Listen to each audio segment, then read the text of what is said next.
Deux images dans l'espoir que leur addition en fera apparaître une troisième, parce que chaque image en recèle et dévoile des dizaines d'autres, et qu'elle ne peut se donner à voir d'un coup. Je pense ici à l'un, pour moi le plus beau, des striptease de la littérature. Flaubert, qui sait qu'une image dans un roman c'est un ensemble de détails, réalise le miracle cinématographique dès 1862 d'un travelling qui déshabille de haut en bas ou de bas en haut, je ne me souviens plus, le corps de la fille d'Amilcar, car on ne peut donner à voir d'un seul coup d'œil une image, un paysage, un corps, et Flaubert ne s'en plaint d'ailleurs pas, qui trouve là le moyen de nous l'offrir, à nous lecteurs, dans un mouvement qui additionne les parties pour aller à la découverte langoureuse d'un corps qui est la sensualité même et que dévore la concupiscence des hommes qui découvrent sa lambeau. Addition d'images pour construire une image. Le romancier n'est pas sorti de l'auberge, car son roman est un roman à trous.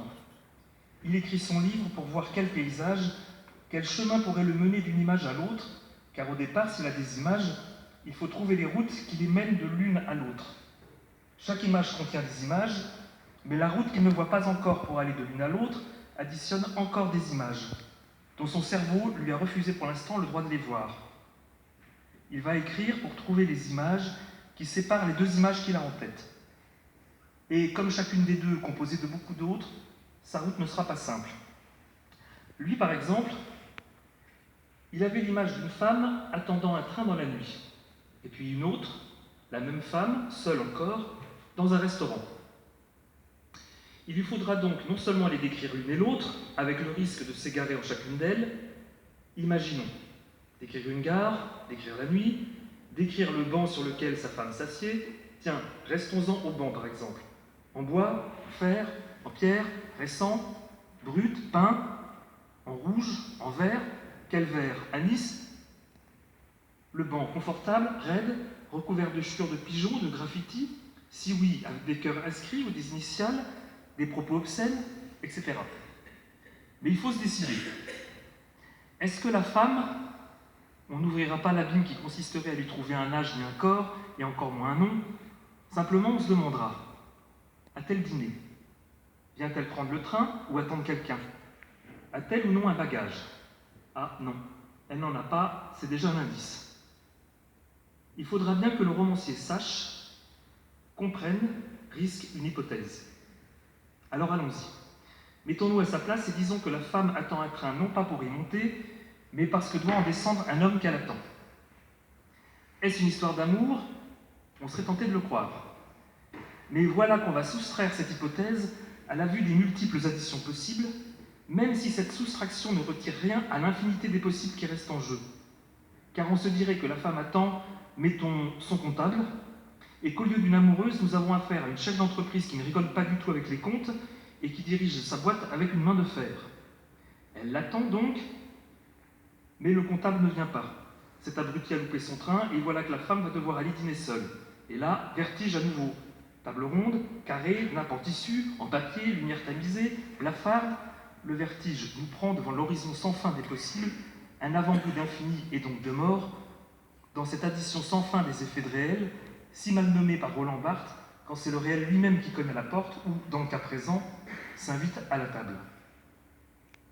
Voilà. Le romancier nous a fait attendre dans la gare. Il sait comment il va faire dîner son personnage. Il connaît la table, ronde avec une nappe bleue pâle en tissu, le personnel, un grand maigre chauve, la vue qu'on a par la fenêtre.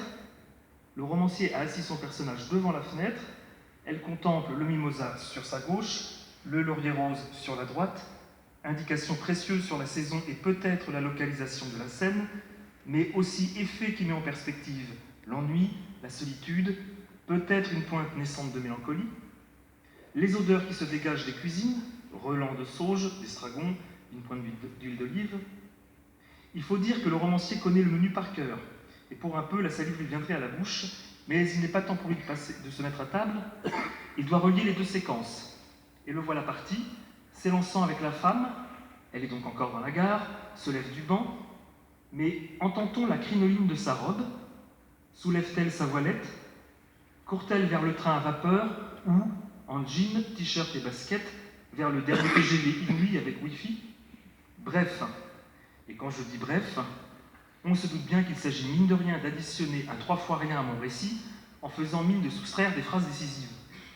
Bref, le romancier s'élance avec elle et va bien finir par arriver au restaurant. N'étaient les divers contretemps qu'on appellera péripéties, qui vont retarder son personnage.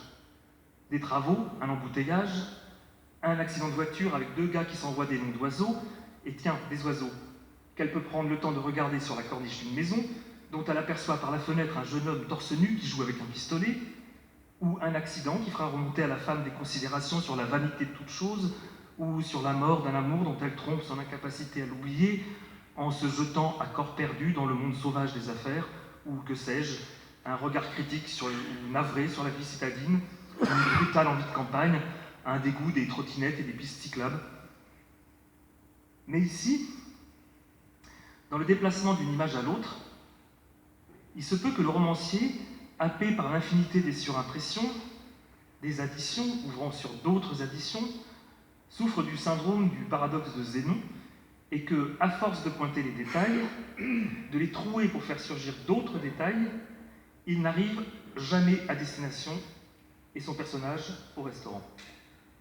Le paradoxe de Zénon, vous savez, très schématiquement, c'est l'idée que plus vous regardez la flèche et l'espace qui la sépare de sa cible, plus la cible s'éloigne, devient inatteignable, car on peut toujours diviser et subdiviser l'espace qui sépare la flèche de son objectif et faire loger l'univers dans le dernier millimètre qui les sépare. C'est dire qu'on pourrait ouvrir à l'infini n'importe quel livre et prétendre que finalement, À la recherche du temps perdu n'est qu'une modeste 4e de couverture face au monde réel dont Proust a été le témoin. Par chance pour nous, le romancier dispose d'outils précieux. Un éditeur qui sait lui dire comment trancher et hiérarchiser dans tout ce fatras, car il doit en convenir, non, tout ne se vaut pas. Il faut tailler, construire pour que se dégage une forme romanesque qui vive comme un organisme autonome et séparé du réel. Le romancier a sous la main des sauts de ligne, des paragraphes, des points, tout un art de l'ellipse qui lui permet de rendre visible ce qui doit l'être et de renoncer à devenir le réel, tâche dont Hercule lui-même ne viendrait pas à bout et dont de toute façon elle serait inutile puisque le monde est bien là et qu'il n'a pas besoin de copie, si fidèle soit-elle.